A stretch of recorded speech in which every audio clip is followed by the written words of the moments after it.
Masalahnya, kekurangannya di mana? Kekurangannya ketika BLK komunitas itu dibuat, selesai dibuat, diberikan peralatan, selesai. Pemerintah tidak memberikan lagi supporting untuk bagaimana BLK ini bisa bertahan. Ya, sumber daya manusianya untuk mendidik anak-anak ini selanjutnya itu dibiarkan menjadi tanggung jawab penerima.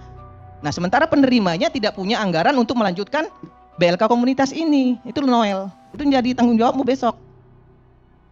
Ya. Nah, terkait lagi dengan misalnya kemarin ada penembakan nelayan, ya, bukan nelayan, TKI Indonesia oleh Malaysia. Apa yang kau kerjakan, Noel? Kau harus minta pertanggungjawaban Malaysia loh. Kalau mereka bersenjata boleh ditembak. Kalau mereka nggak punya senjata, memang nggak boleh dong mereka main tembak-tembak begitu saja. Ini kedaulatan negara loh ya. Nah, Anda harus tahu itu, dan itu harus ditindaklanjuti. Marwah bangsa itu. Banyak lagi sebenarnya yang ingin saya sampaikan di sini, bahwa kita semua ini harusnya bersyukur. Nah, kalau ada banyak yang belum terselesaikan dari program pemerintah, itu bukan penipuan. Karena apa? Ada program jangka panjang, jangka pendek, jangka menengah, kemudian program prioritas. Nah, kalau ada program yang belum terselesaikan karena waktu, karena anggaran, itu bukan penipuan. Wah, presiden menipu. Buktinya program kerjanya yang gini belum selesai, yang ini belum selesai. Ya nggak bisa selesai juga kalau cuma 5 tahun. Nah, yang begini-begini harusnya kita sama-sama duduk.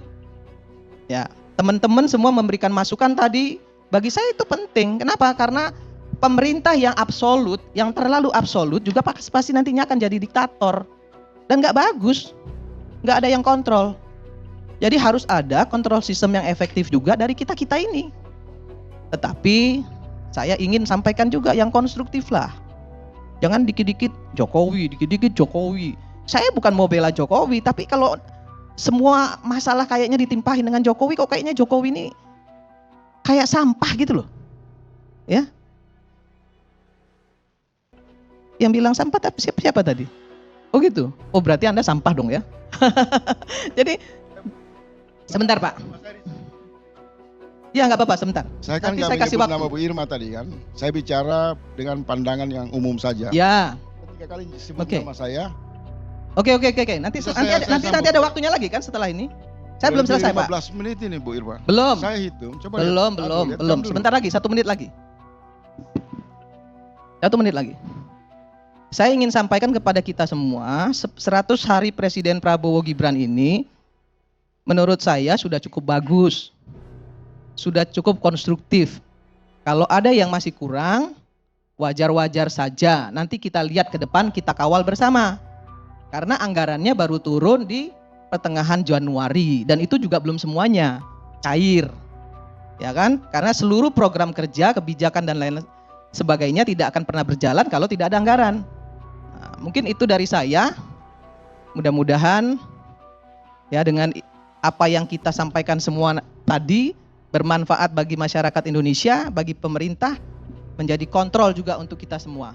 Terima kasih, saya tutup dengan wallahul muwaffiq ila aqwamit thoriq. Assalamualaikum warahmatullahi wabarakatuh. Pak Kadek bisa izin sebentar tanggapi karena dua pembicara Bang Andi sama Bang Irma itu fokus ke saya. Sebentar ya, boleh tapi pendek aja. Jadi ada 2 poin penting yang saya tegaskan sebagai satu pesan yang objektif. Tadi saya mengatakan bahwa saya melihat ada satu fenomena, tindakan yang fenomenal. Usai Prabowo itu dilantik, situasi stabilitas politik nasional sangat damai. Itu saya buka di data dari peralihan kekuasaan sejak pasca reformasi. Jadi saya ingin mengatakan tidak pentinglah pendukung Jokowi yang menyelundupkan, misal survei yang mengklaim 80% rakyat puas. Sejak awal dia dinyatakan terpilih, dilantik, dan sampai hari ini rakyat sangat senang sama Prabowo. Kalau saya mengatakan Jokowi sampah, jangan tersinggung, itu bahasa yang umum di media sosial. Kenapa sampah? Karena terlihat dalam pembentukan kabinet ini, ambisi Jokowi dan loyalisnya terus mempertahankan modus politik yang disebut melanjutkan. Sebentar Bu Irma, jangan emosi. Tenang. mencoba membangun satu narasi daur ulang selama pasca pelantikan, sebelum pelantikan ya, pasca kemenangan Pak Prabowo, bahwa ada soliditas, keakraban, semangat yang kuat antara hubungan Pak Prabowo dengan Jokowi. Sementara akal sehat publik dalam perbincangan di seluruh kanal media sosial melihat memang ada sampah di kabinet Prabowo. Saya beri contoh tadi, sampah lewat Menteri Kelautan dalam kasus pagar, pembongkaran pagar laut. Rakyat menyimpulkan hambatan, resistensi yang menghadang Prabowo yaitu kelompok Jokowi, para loyalisnya. Itu perbincangan di ruang publik. Yang ketiga, saya tambah, itu baru Andi, belum masuk ke Bu Irma. Belum ya? Nanti saya tambahin lagi. Saya masih di Bu Irma. Tolong kawan-kawan di DPR harus hilangkan semangat dukungan terhadap eksekutif. Maka tadi di awal saya mengatakan belum ada sampai hari ini rekomendasi resmi atas nama partai politik untuk memotret apakah ada harapan pemerintahan Prabowo, apakah ada progres, apa-apa saja yang harus diperkuat, apa-apa saja yang masih kurang. Dalam konteks ini saya masih melihat Bu Irma itu semangatnya Jokowi. Kalau dalam trias politik, peran DPR itu harus mengeluarkan data. Data secara objektif mengatakan bahwa kabinet Bapak Prabowo ini harus dievaluasi secara serius. Misal, saya mau kasih contoh. Ada sebentar Bu Irma, izin saya berbicara. Misal, indikasi hambatan yang paling mengganggu Prabowo misal di bidang keamanan. Tadi kan itu sudah Anda sampaikan. Satu-satu. Kan Anda tanya sampah, kan saya harus jelaskan sampah. Menurut saya gini, saya 1 menit Bu Irma. Kalau Anda bilang saya Jokowi banget, saya bilang pembenci Jokowi banget. Saya nggak mau masuk di wilayah curhat. Nggak bisa itu juga. Saya bicara dalam nggak boleh begitu, nggak bisa begitu, dalam konstruksi kebijakan. Nggak bisa. Jadi, kita itu harus fair, ya. Kalau bicara itu harus fair. Tadi Anda ngomong, saya diam. Setengah menit. Nah, ketika saya ngomong ya bisa, sudah selesai. Makanya saya lanjut setengah menit dan saya berhenti. Bisa begitu. Saya mau membuktikan. Nggak bisa. Anda sudah nyampaikan itu tadi di depan. Apa yang menjadi beban Prabowo yang disebut Jokowi? Jangan diulang-ulang terus. Saya mau lanjut ya. Anda hanya ingin mengadu domba antara Jokowi dan Pak Prabowo. Itu masalahnya. Bu Irma dengar sebentar, Bu Irma. Nggak bisa. Saya nggak mau dengar karena Anda mengadu domba. Saya mau bicara sama Anda. Cukup Pak Karni, nggak bisa. Ya udah. Boleh. Yang lain lagi yang bicara. Dua-dua cukup yang lain lagi. Kasih Ferry Amsari bicara. Itu. Oke teman-teman, barusan kita menyaksikan perdebatan yang cukup panas antara Ibu Irma sebagai politikus dari Partai Nasdem dan seorang kritikus politik Bapak Faisal. Di sini cukup panas karena membahas antara perbedaan kabinet Jokowi dan Prabowo. Di sini kita lihat Bu Irma terlihat masih membela, itu seolah-olah Bu Irma ini masih berada di pihak Jokowi, dan kritikus politik Bapak Faisal menganggap bahwa harus ada pembenahan dari kabinet Prabowo. Itu orang-orangnya itu harus ada pembenahan ulang.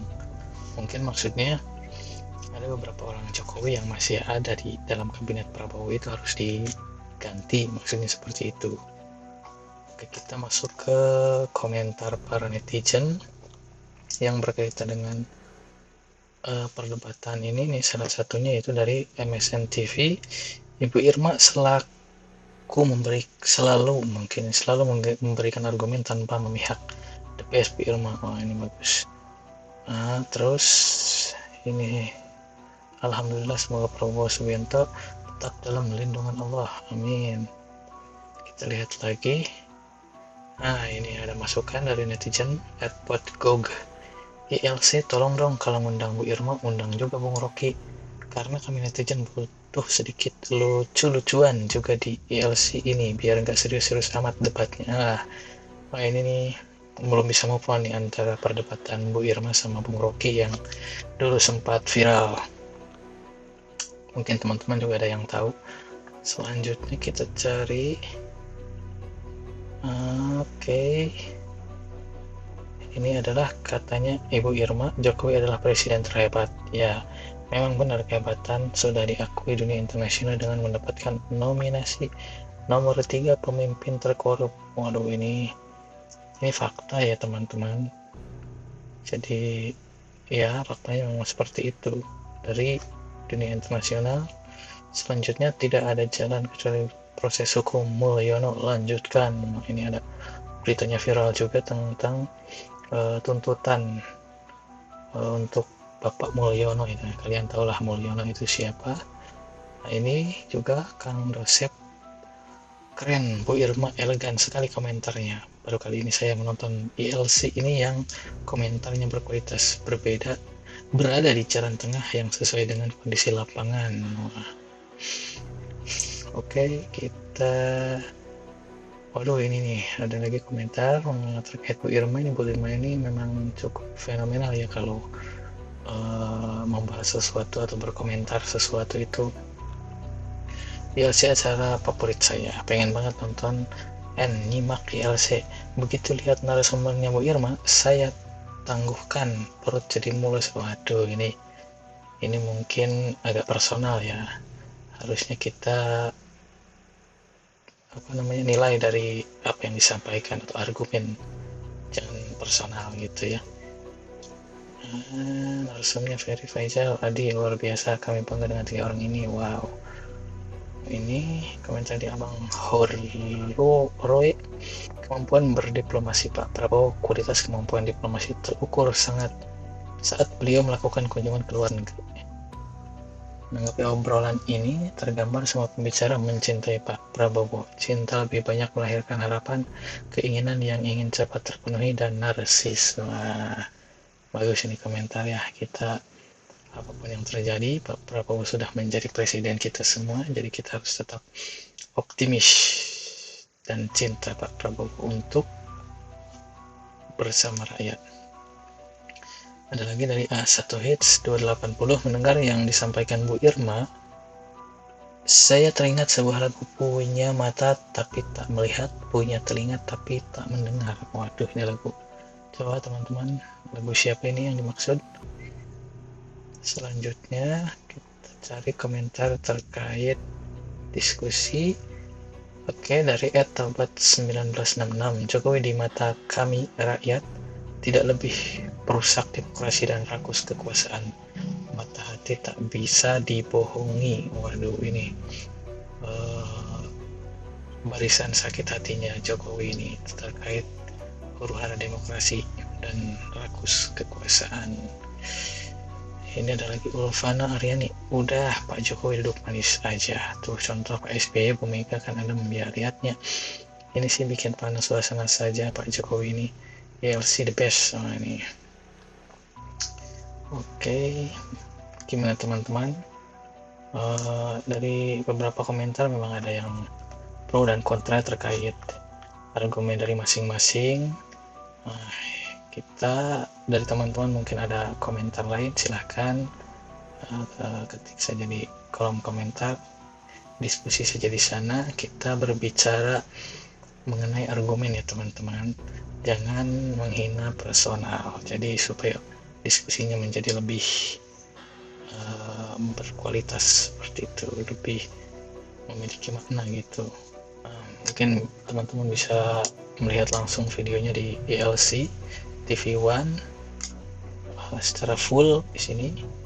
Mungkin sekian video dari saya, kita tunggu konten berikutnya. Terima kasih.